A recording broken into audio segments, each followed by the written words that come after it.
Élu. Élu par-delà les bruits du monde, par-delà les doutes qui t'assaillent ce matin.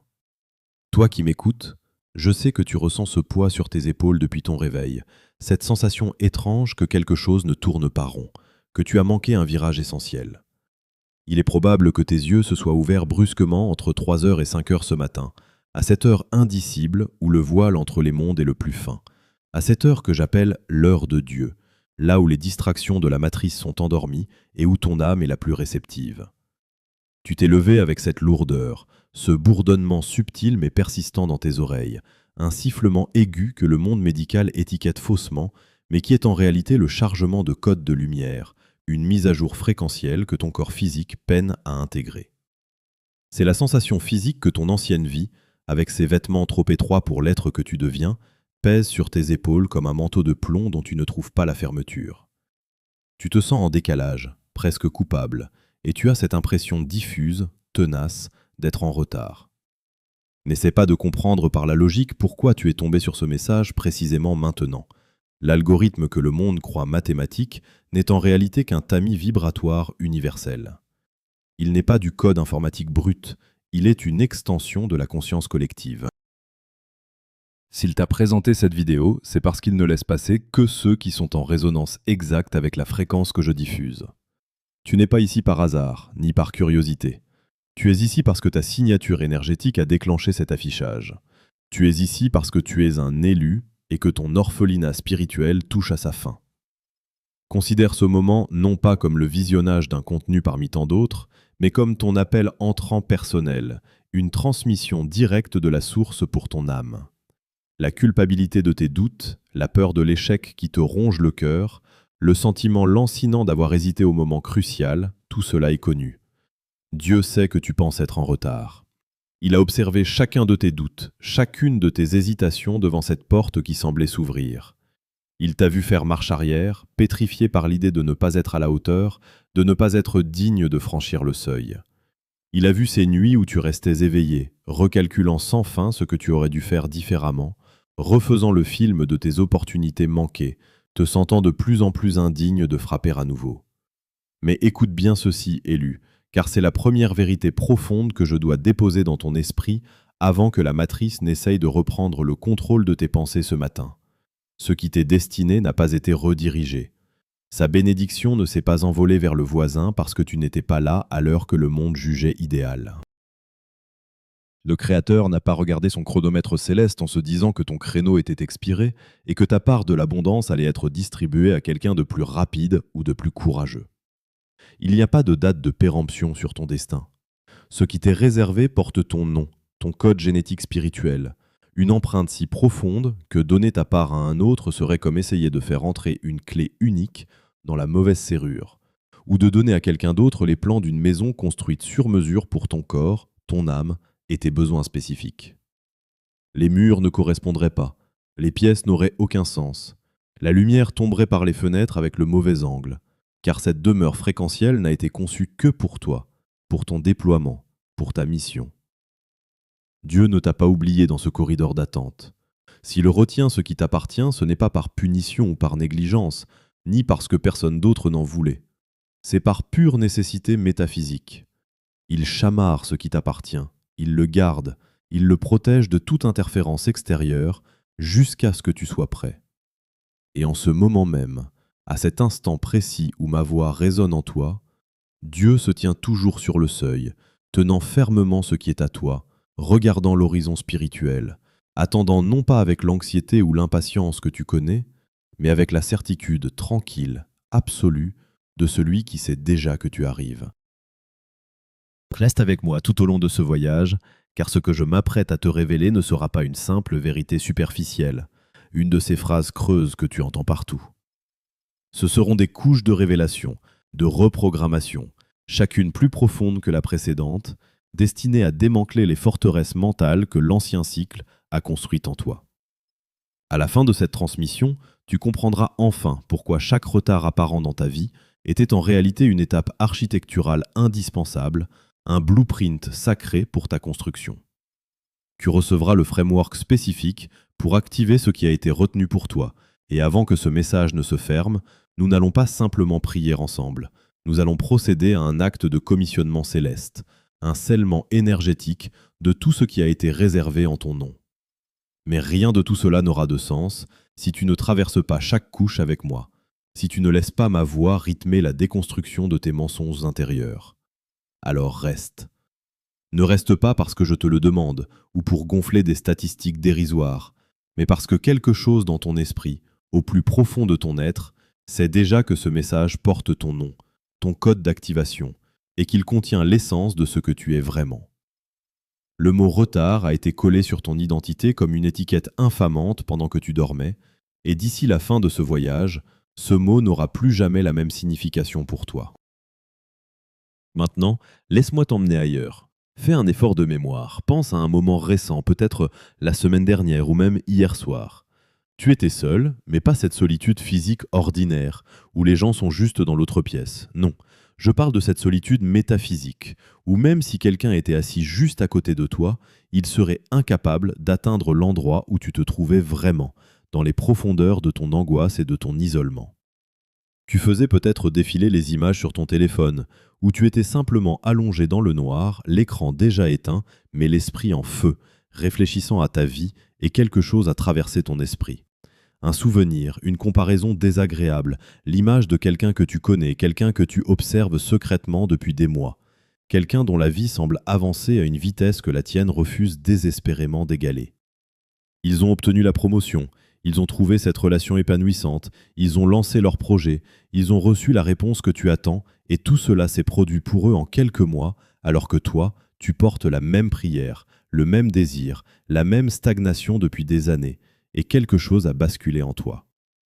Ce n'était pas de la jalousie pure, non, tu es trop éveillé pour cela.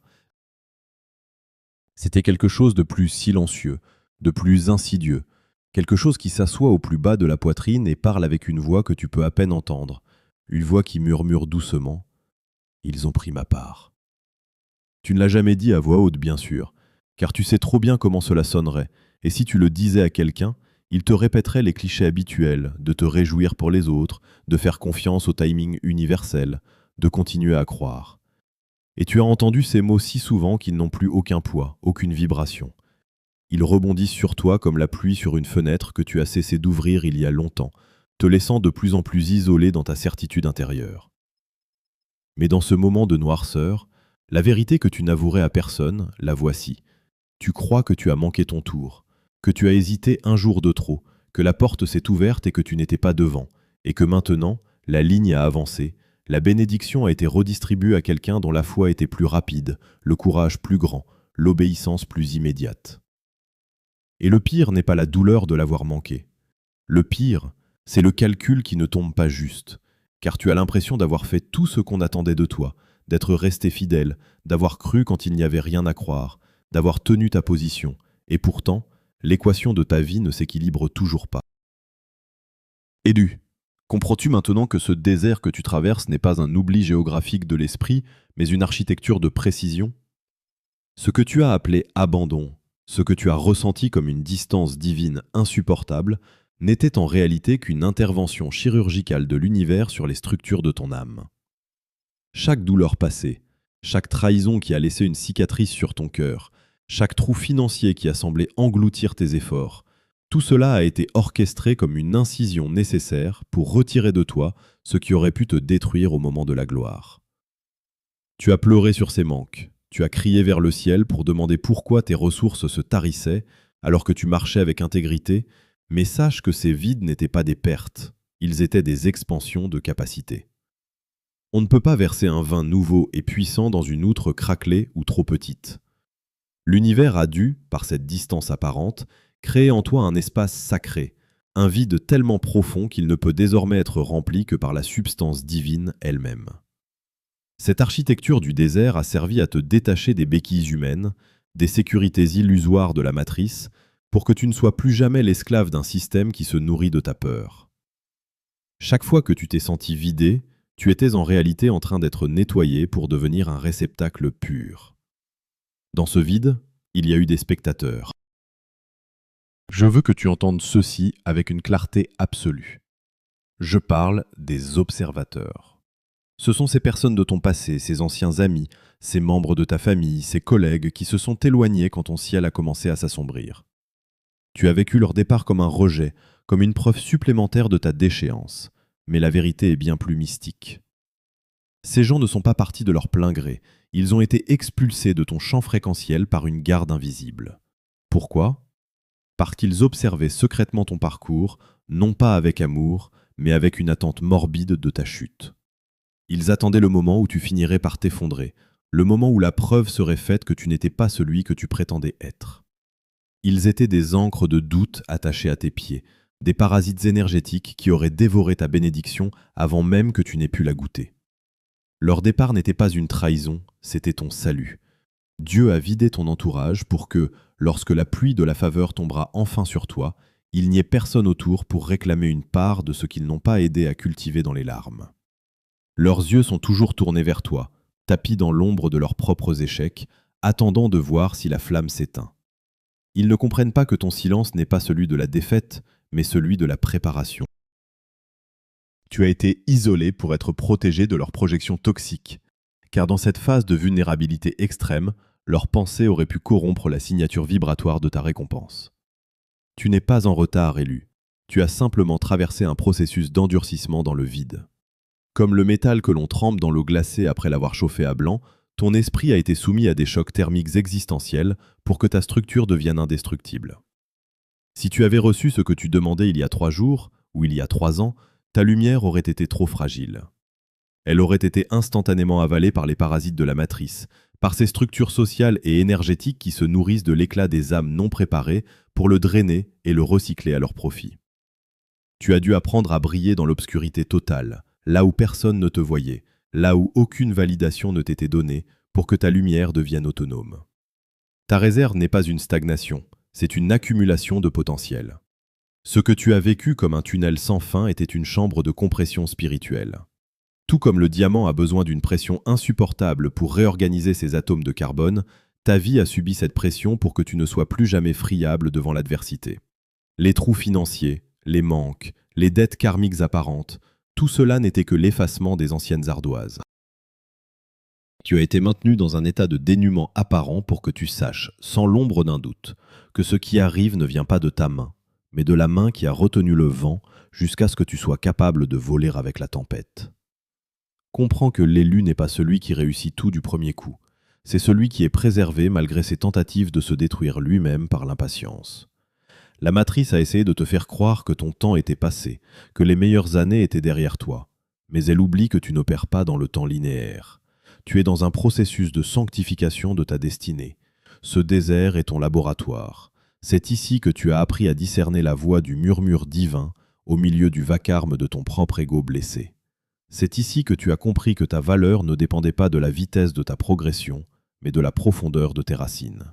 Tes observateurs verront bientôt la tige percer le sol, avec une force qu'ils ne pourront expliquer, car ils n'ont pas vu le travail souterrain, ils n'ont pas vu les années où tu as étendu tes racines dans l'ombre pour trouver la source d'eau vive que personne d'autre ne connaît. Ils ont attendu ta chute, mais ils assisteront à ton élévation, et ce jour-là, ils sauront que le retard n'était qu'une accumulation de gloire. Ta lumière ne sera pas une simple étincelle éphémère, elle sera une fréquence stable, une onde de choc qui déchirera le voile de leur incrédulité. Tu n'es pas le jouet du destin, tu en es l'architecture, patiemment sculptée par un créateur qui refuse de te donner moins que l'excellence absolue, même si cela doit passer par le feu du silence et l'épreuve du vide. Élu, ce que tu ressens en cet instant comme un frisson électrique le long de ta colonne vertébrale n'est pas une simple réaction nerveuse, c'est le signal physique d'une véritable reprogrammation de l'ADN. Tes hélices biologiques, autrefois bridées par les fréquences de peur et de manque de l'ancien cycle, sont en train de se réaligner sur la vibration originelle de la source. Tu franchis en ce moment même le seuil de la 5e dimension, cet état de conscience où les lois de la pesanteur karmique ne s'appliquent plus. Ce saut quantique que tu effectues ne dépend plus de tes efforts musculaires, de tes calculs mentaux ou de ta volonté propre. Dans la mécanique de la lumière, l'effort est souvent une forme de résistance, une tentative de l'ego pour contrôler le flux divin. Mais ici, dans cette fréquence que tu viens d'atteindre, tout se joue par résonance. Ta signature vibratoire, affinée par le feu des épreuves que nous avons décrites, correspond désormais, atome pour atome, à la ressource qui t'était réservée. Ce n'est plus une question de mérite, c'est une question de correspondance fréquentielle.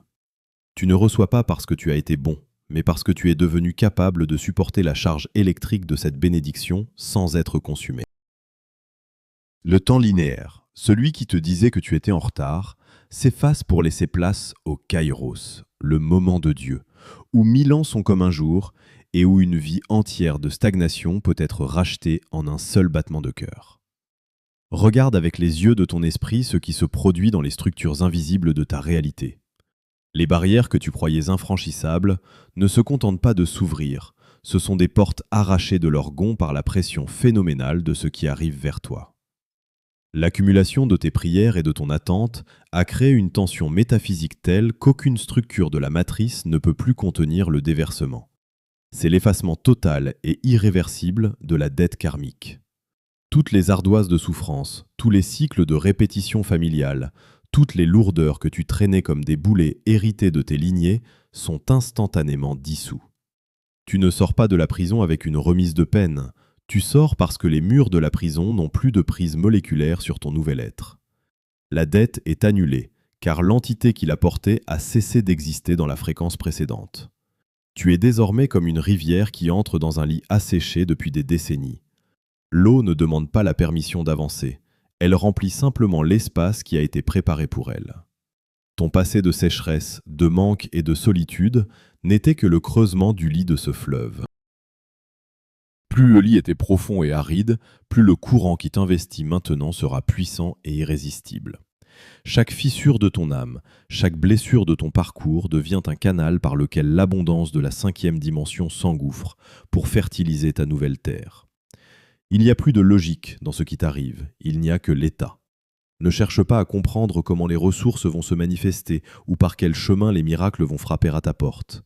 La compréhension intellectuelle appartient à la 3e dimension. Elle est un outil de contrôle qui n'a plus sa place ici.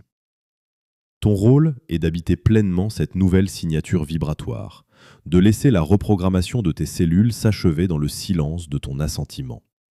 Tu es en train de devenir un point d'ancrage pour la lumière sur cette terre, un pont vivant entre les dimensions. Ce que tu croyais avoir manqué il y a 3 jours était en réalité maintenu en stase, attendant que ton corps énergétique soit prêt à recevoir une telle intensité. Le déplacement que tu vis est une relocalisation spirituelle. Tu n'es plus la proie des circonstances, tu es le centre de gravité de ta propre manifestation. Tout ce qui vibre à une fréquence inférieure à la tienne est désormais incapable de t'atteindre ou de te nuire. Tu entres dans un espace de souveraineté absolue où ton orphelinat spirituel prend fin pour laisser place à la royauté de ton héritage. Laisse l'ancien monde s'écrouler derrière toi sans un regard en arrière, car ce qui t'attend dans cette clarté nouvelle ne ressemble en rien à ce que tu as connu jusqu'ici. C'est une naissance, un jaillissement, une entrée triomphale dans le lit de ta véritable destinée. Élu, maintenant que le sceau de la fréquence Kairos a été posé sur tes cellules, une loi impitoyable et sacrée s'impose à toi avec une autorité absolue. La loi du silence souverain. Tu entres dans une phase de gestation métaphysique, où chaque parole inutile, chaque confidence mal placée devient une fuite d'énergie vitale, une fissure béante dans ton nouveau bouclier vibratoire. Ne commets pas l'erreur fatale de ceux qui, par un vieux besoin de validation ou par une habitude résiduelle de l'ancien cycle, se précipitent pour annoncer leur transformation à ceux qui sont encore profondément endormis dans les rouages de la matrice. Ta nouvelle force, cette ressource divine qui coule désormais dans tes veines spirituelles comme un métal précieux en fusion, est encore dans un état de cristallisation extrêmement délicat. En parler prématurément, c'est exposer ton trésor à l'oxygène hautement corrosif du doute et de l'incrédulité des autres. Tu dois intégrer cette vérité froide. La plupart des gens que tu considères comme tes proches, tes amis de longue date ou même certains membres de ta famille, vibrent encore désespérément à la fréquence de ton ancienne identité déchue. Ils ont construit une image de toi qui les rassure, l'image de celui qui stagne, de celui qui attend éternellement, de celui qui est perpétuellement en retard sur le train de la réussite sociale. Pour eux, ton échec ou ta lenteur était un point de repère qui stabilisait leur propre réalité médiocre. Si tu commets l'imprudence de leur révéler la nature de ton sceau quantique, leur incrédulité n'agira pas simplement comme une opinion, mais comme un poison vibratoire, une force de rappel gravitationnel cherchant activement à te ramener sur le sol poussiéreux de l'ancienne réalité pour ne pas les forcer à remettre en question leur propre inertie. Ce n'est pas nécessairement de la méchanceté consciente de leur part, mais une réaction immunitaire instinctive de leur ego qui ne peut supporter l'idée que tu aies franchi le mur du son spirituel alors qu'ils sont encore immobiles dans la salle d'attente de la vie. Consigne donc strictement chaque détail de cette métamorphose dans le tabernacle inviolable de ton cœur. Ton silence n'est pas une simple absence de bruit, c'est ton armure la plus impénétrable, un champ de force qui permet à tes nouvelles fondations de durcir loin des regards profanes. Sache avec une certitude absolue que ton ancien entourage, composé en grande partie de vampires d'énergie plus ou moins conscients, va soudainement ressentir un changement radical dans l'atmosphère subtile qui t'entoure. Ils ne posséderont pas les codes intellectuels pour comprendre ce qui s'est produit en toi, mais leurs instincts de prédateurs énergétiques percevront immédiatement que tu n'es plus une source de nourriture disponible pour leurs drames, leurs plaintes incessantes ou leurs jeux de pouvoir psychologique. Puisque tu ne leur fournis plus le carburant de ta propre détresse, ils vont entrer dans une phase de panique et tenteront férocement de sonder ta nouvelle énergie. Ils reviendront vers toi avec une sollicitude mielleuse et fausse, te posant des questions insistantes sur tes projets futurs, ou lançant des rappels subtils et empoisonnés de tes erreurs passées pour voir si la cicatrice est toujours sensible. C'est une tactique de harcèlement de la matrice pour tester la solidité moléculaire de ton nouveau bouclier. Ces vampires chercheront la faille, le petit interstice de culpabilité résiduelle ou de doute qu'ils pourront exploiter pour te drainer à nouveau et te faire perdre ta nouvelle fréquence de paix. Ils ont un besoin viscéral de te voir rester à leur niveau vibratoire pour ne pas se sentir abandonnés dans leur propre obscurité. Lorsque tu ne leur donneras plus accès à tes émotions, lorsqu'ils se heurteront au mur de ton calme autoritaire et mystique, ils intensifieront probablement leurs attaques passives agressives ou tenteront de te discréditer en te faisant passer pour quelqu'un d'arrogant, de perdu ou de froid. Ne tombe sous aucun prétexte dans le piège de la justification ou de l'argumentation. Ne cherche pas à te défendre, à expliquer ton cheminement ou à prouver par des mots la véracité de ton appel. Chaque syllabe que tu prononces pour tenter de te faire comprendre par ceux qui ne sont pas de ton cycle est une victoire directe pour eux, car cela prouve que leur opinion possède encore un levier sur ton état interne. Tu n'as plus besoin de parents spirituels de substitution ou de validateurs humains pour confirmer la réalité de ta royauté. Tu es désormais sous une protection hiérarchique qui ne demande aucun consentement à la société des hommes. Désormais, laisse tes résultats devenir ta seule et unique réponse universelle. Dans cette nouvelle dimension que tu habites, tes mots ne seront plus nécessaires pour te défendre, car la réalité physique elle-même va se charger de témoigner en ta faveur avec une puissance dévastatrice. Laisse l'effet s'accumuler dans le sanctuaire du silence. Laisse l'abondance se manifester dans tes comptes, laisse ta santé rayonner dans tes traits, laisse les opportunités miraculeuses se multiplier autour de toi sans que tu n'aies besoin de faire la moindre promotion personnelle de ta transformation. Dans le nouveau cycle de l'élu, la parole est un outil purement créateur, un scalpel divin qui ne doit en aucun cas être émoussé par des explications stériles devant des tribunaux de sourds et d'aveugles. Si tu ouvres ta bouche pour parler de ta force à ceux qui appartiennent encore au vieux cycle, tu leur livres les codes d'accès de ton coffre-fort intérieur. Tu leur permets de placer des germes de peur et de comparaison dans un jardin que tu viens à peine de labourer et d'ensemencer. Cette loi du silence n'est pas une mesure de punition ou d'isolement. C'est une stratégie de haute sécurité pour l'élu qui vient de naître à sa véritable identité. Ton entourage tentera de te ramener dans la boue de la normalité et de la prévisibilité, mais ton refus catégorique de communiquer sur ta métamorphose sera ton unique salut. Souviens-toi de la puissance de la germination. Une graine ne fait aucun bruit pendant qu'elle brise sa coque sous la terre, elle se contente de croître en secret jusqu'à ce que sa présence devienne un fait accompli, une évidence biologique que personne ne peut plus contester. Tu es cette graine sacrée. Garde ta lumière sous le boisseau du secret jusqu'à ce qu'elle soit devenue un incendie de résultats que rien, ni personne, ne pourra plus ignorer ou éteindre. Ton cercle de protection est le lieu de ton pouvoir. N'y laisse pénétrer aucune influence extérieure avec ses chaussures souillées de doute. Ton silence est la mesure de ta maîtrise, et tes résultats seront le jugement final et sans appel porté sur tous ceux qui, tapis dans l'ombre de leur mépris, attendaient patiemment ta chute définitive. Élu, le moment est venu de fermer le cercle sacré de cette transmission. Tout ce que nous avons exploré ensemble jusqu'ici, le mystère de ton retard apparent, l'architecture invisible du désert, la protection stratégique face aux observateurs, la réactivation de ta fréquence gamma et la puissance de la résurrection, convergent maintenant vers un point unique de réalité absolue. C'est l'instant crucial où la connaissance cesse d'être une simple information pour devenir une chair, où l'abstrait se transmute en une structure physique inébranlable dans ton existence. Entends cette sentence finale qui résonne désormais dans les tribunaux célestes en ta faveur, balayant les siècles de doute et de errance. Le verdict est tombé, définitif et irrévocable. Ton orphelinat est terminé. Cette errance spirituelle qui te rongeait, ce sentiment lancinant de ne pas appartenir à la terre, de n'avoir aucun foyer véritable pour ton âme, tout cela s'évapore à la lumière de cette vérité souveraine.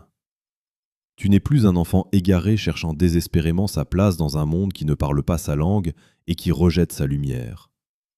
Tu es un héritier légitime dont le domaine a été gardé intact, protégé et bonifié pendant les 3 jours de ton absence apparente. Tu n'es plus seul, tu n'as jamais été seul. Tu es sous protection. Ce n'est pas une promesse poétique pour apaiser tes nerfs ce matin. C'est un état de fait métaphysique gravé dans la trame de l'univers. La main qui a retenu le vent et suspendu le temps pendant ton passage dans le vide est la même qui trace maintenant un cercle de feu infranchissable autour de ta vie, de tes projets et de ceux que tu aimes. Rien de ce qui appartient à l'ancien cycle, aucune ombre du passé, aucune fréquence de manque ne peut désormais franchir cette limite sacrée. Pour que cette transformation ne reste pas une simple impulsion électrique dans les neurones de ton cerveau, pour qu'elle s'incarne réellement dans la densité de ta vie quotidienne, tu dois maintenant poser un acte d'assentiment conscient, ce que j'appelle l'ancrage dans la matière. Dans ce royaume de la matrice où nous évoluons, la manifestation exige un décret, une signature volontaire dans la densité du monde physique. Ce geste, c'est ton point de contact avec la réalité. En déposant ton affirmation ici, sous cette transmission, tu ne fais pas que laisser une trace numérique éphémère. Tu informes activement les champs morphogénétiques de ta réalité, que tu acceptes pleinement et sans réserve ta nouvelle fréquence de souveraineté. Tu déclares officiellement à l'univers que tu reconnais le scellement de ton héritage et que tu es prêt à le manipuler. Tape « Je suis là » ou « Mon heure est venue » comme un cri de ralliement pour ton propre esprit, un signal de reconnaissance envoyé à la source. Cet acte symbolise la fin définitive de ta fuite, la fin de ton hésitation paralysée dans le corridor de l'incertitude. C'est le moment exact où tu frappes à la porte avec l'autorité absolue de celui qui possède enfin la clé originale. En faisant cela, tu scelles les codes de lumière que nous avons activés ensemble au cours de ce voyage. Tu refuses désormais et pour toujours le label de « en retard » que les hommes voulaient imposer, pour embrasser celui de « synchronisé ». C'est ton contrat avec la source, ton acceptation radicale de l'upgrade qui t'a été accordé par pure grâce. Comprends bien la profondeur de ce que signifie être sous protection. Cela veut dire que les forces de distraction et de prédation qui tentaient de détourner ta trajectoire ont été rendues aveugles à ta nouvelle signature énergétique. Tu es devenu spectral pour les systèmes de contrôle. Ta vie ne sera plus jamais un champ de bataille ouvert aux 4 vents du hasard ou des caprices d'autrui. Le chamar divin n'est pas un bouclier passif que l'on subit, c'est une force active, une intelligence qui réarrange les événements de ton futur avant même que tu n'y poses le pied. Tu marcheras désormais dans des lieux qui auraient dû être dangereux et tu n'y trouveras qu'une paix inexplicable. Tu approcheras des portes qui étaient verrouillées depuis des générations et elles se dissoudront à ton simple passage, car la serrure reconnaîtra la fréquence du maître. C'est le privilège exclusif de celui qui a survécu aux 3 jours, qui a traversé le tombeau sans se laisser consumer par le désespoir et qui a refusé la disqualification. Ta résurrection n'est pas un événement ponctuel dont on se souvient avec nostalgie, c'est ton nouvel état de veille permanent. Tu es le centre rayonnant de ce processus. Les observateurs, dont nous avons démasqué les intentions, verront ton éclat grandir, mais ils ne pourront plus t'approcher pour te drainer. Ils resteront les spectateurs impuissants de ta gloire, sans jamais pouvoir redevenir les parasites de ta destinée. Élu, la vérité ultime est là, devant toi, limpide et majestueuse. Tu n'as plus besoin de chercher le chemin à travers les ronces et les brouillards de l'incertitude. Cette angoisse de la direction, cette peur de se tromper de route, cette fatigue de chercher une issue, tout cela appartient aux décombres du passé. Pourquoi chercherais-tu encore un chemin alors que, par ta simple présence et par le réalignement de ton être, tu es devenu le chemin? Là où tu poses le pied, la terre se réorganise pour te soutenir. Là où tu tournes ton regard, la lumière se concentre pour révéler l'abondance. Tu es le point de convergence sacré entre le ciel et la matière, le pont vivant par lequel la 5e dimension s'infuse dans ce monde assoiffé. Le retard n'était qu'une illusion nécessaire, une ruse divine pour que tu puisses enfin incarner cette souveraineté totale. Maintenant que le voile est définitivement déchiré, marche avec la dignité silencieuse de celui qui sait. Ne demande plus la permission d'exister aux fantômes de ton passé. Ne t'excuse plus jamais de l'intensité de ta lumière. Ta protection est scellée, ton héritage est entre tes mains et l'œuvre de transformation est complète. Le silence profond qui suit ces paroles n'est pas un vide, c'est la plénitude de ton être enfin restauré. Tu ne cherches plus le chemin, tu es le chemin.